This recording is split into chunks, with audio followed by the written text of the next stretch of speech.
Hi! உங்களுக்கு ரொம்ப long ஹேராக இருக்குது. ஆனால் ட்ரெடிஷ்னல் வேர்க்கு என்ன ஹேர் ஸ்டைல் போடுறதுன்னே தெரிலனா, இந்த ஹேர் ஸ்டைல் போடுங்க. ரொம்ப சூப்பராக இருக்கும். இந்த ஹேர் ஸ்டைல் போடுறதுக்கு சென்டர் பார்ட்டிஷன் எடுத்து போடலாம். இல்லை சைட் பார்ட்டிஷன் கூட எடுத்து போடலாம். உங்களுக்கு ஃபேஸ்க்கு எது சூட் ஆகுமோ அந்த மாதிரி போட்டுக்கோங்க. நான் சென்டர் பார்ட்டிஷன் எடுத்து போடுறேன்.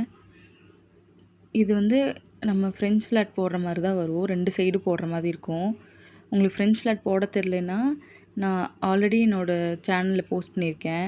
அதை பார்த்து ட்ரை பண்ணுங்கள். ரொம்ப ஈஸியாக தான் இருக்கும்.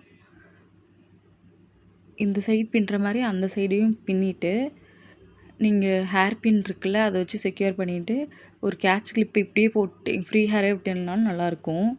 இல்லை உங்களுக்கு பின்னி வேணும் அப்படின்னா, நார்மலாக பின்னாமல் ஃபிஷ் பிரைட் மாதிரி போட்டிங்கன்னா இந்த ஹேர் ஸ்டைலுக்கு ரொம்ப அழகாக இருக்கும். நான் இந்த வீடியோவில் அதான் போட்டிருப்பேன். ஃபுல்லாக இந்த வீடியோ பாருங்கள், உங்களுக்கே புரியும். இந்த மாதிரி இன்னும் நிறையா ஹேர் ஸ்டைல் வேணும்னா என்னோடய யூடியூப் சேனலை சப்ஸ்கிரைப் பண்ணிக்கோங்க.